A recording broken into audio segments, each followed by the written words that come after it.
Clubhouse Tea. Yes, ma'am. Hey, ladies, how Okay. you guys doing? Good. How you doing?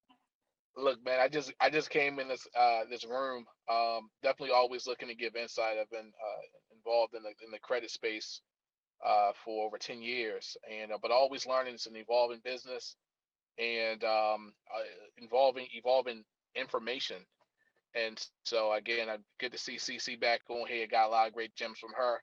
So again, I'm here to say to chime in. I don't want to be a know-it-all, but obviously just want to be here to give value amongst all of these great people that's in this room.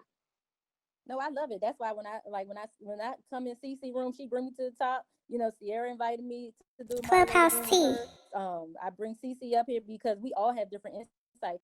Janelle, she doesn't do specific credit, but she's big on educating in the as a totality in the finance world. So we all have different, things that we can pitch in with. I know me and CC, when we first started doing rooms, she would be like, "Oh, I don't like secure credit cards." And I'd be like, "Well, I love them," and we had our different insight on why we thought secure cards were good or bad. And then she started saying, well, okay, I'm starting to look at things a little differently, so we all have gems that we can give to each other, even though we're all experienced in this, this credit world. So I appreciate you guys being up here. Cece all quiet over there. What you got to say, girl? I'm just listening. I'm taking it all today. I, I I know got you're a gonna que- I jump got in a there with question them though, too. guys, if I can, Mm-hmm. because I got into a good debate with someone, right? So Clubhouse we Tea. always see the term, credit sweep, right?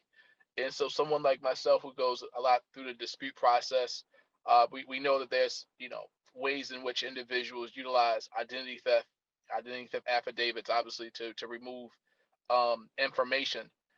It's always been my thought and feeling that if you go through that method, that obviously can come back and kick you in the tail. Although it can be very, very effective very, very quickly for people who are looking for a quick fix.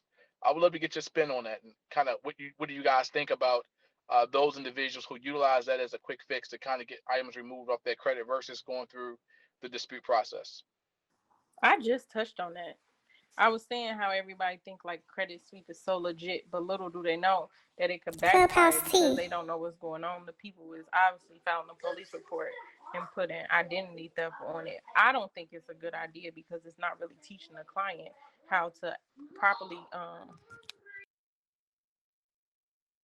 grow their credit or teach them how to manage their credit. So to me, I don't use that method.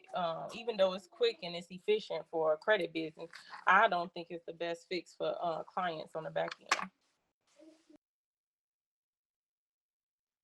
And for me, it's just all about integrity and honesty. Like, if you was not identity theft, why are you filing police reports and saying all this stuff isn't yours?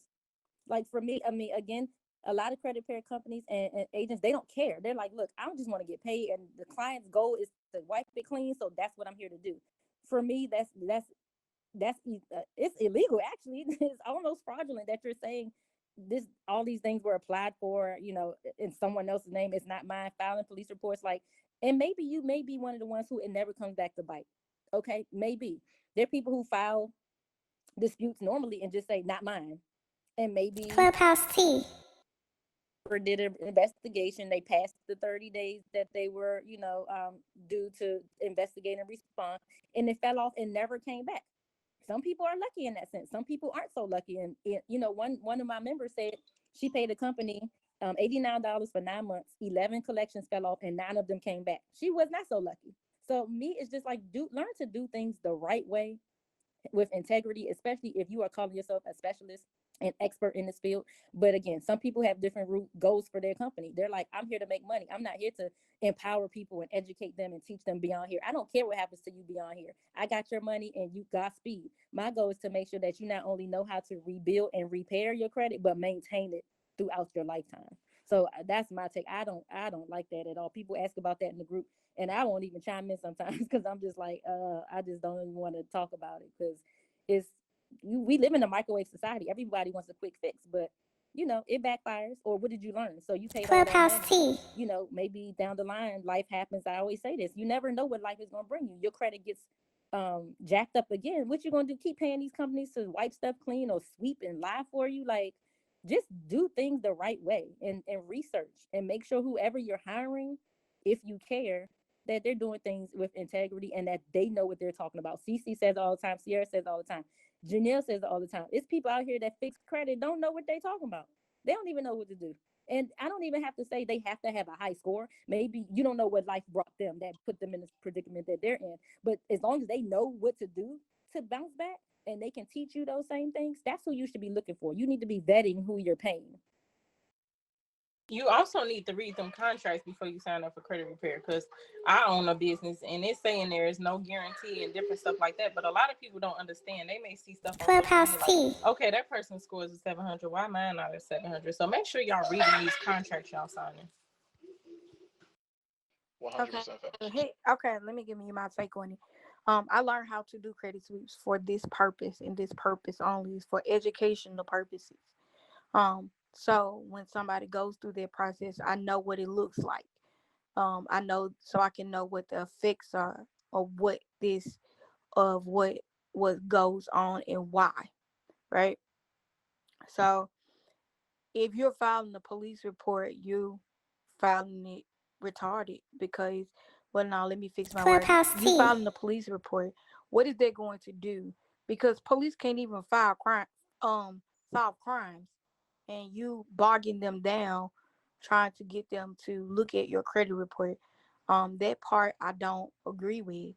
If a person knows what they're doing, the person who taught me for educational purposes, the person that it helped, the stuff didn't come back. And they just walked me through the steps of why it didn't come back. They didn't file a police report. They didn't do all of it. And from a law standpoint, you know, if you're using a 609 letter, you're doing a credit sweep. It says identity theft. So it goes back to knowing the laws and just really knowing what you're doing in that capacity. So you sending a 609 letter and somebody doing a credit sweep, one doesn't outweigh the other, in my opinion, because one of them is you using it out of lack of knowledge and popularity for the 609 letter, and the people who do the credit sweep, they just know how to take it beyond the 609 letter. And when you do a credit sweep, you can go back and undo what you did. Some people have stuff to it doesn't necessarily come back. It was just things that were laying dormant that came, and they just feel like, hey, it came back. Anytime that you remove anything and the collection is sold or so on and so forth, it's going to come back. So it's it's just not ethical to do, but we live in a microwave society, and that's what people want. It goes back to ethics. Some people say, hey, um it's not illegal. It's perfectly legal, but it's how you use it to make it illegal. And everybody has their own opinion. But I learned for educational purposes and for ethic purposes. I want to be able to teach my mentees, when a credit report looks like that means they went through a credit sweep, and this is how you go back and reverse it. This is how you fix it, and this is how you get it back on track. But just personally doing them, I wouldn't. Did I answer your question? No, that answers my question a lot. I mean, I was going back through the same debate. I Mm-hmm. echo a lot of your sentiments. I definitely agree with what CC said. Actually, what everyone said in the room so far in reference to the subject matter. I take my stance and doing it a specific way, but I definitely understand what CC said in reference to going through a 609 letter and how it's kind of walking along the same path, but obviously you're not following a police report. But I do definitely understand both sides. So even if you're doing a credit sweep, you don't have to necessarily file a police report.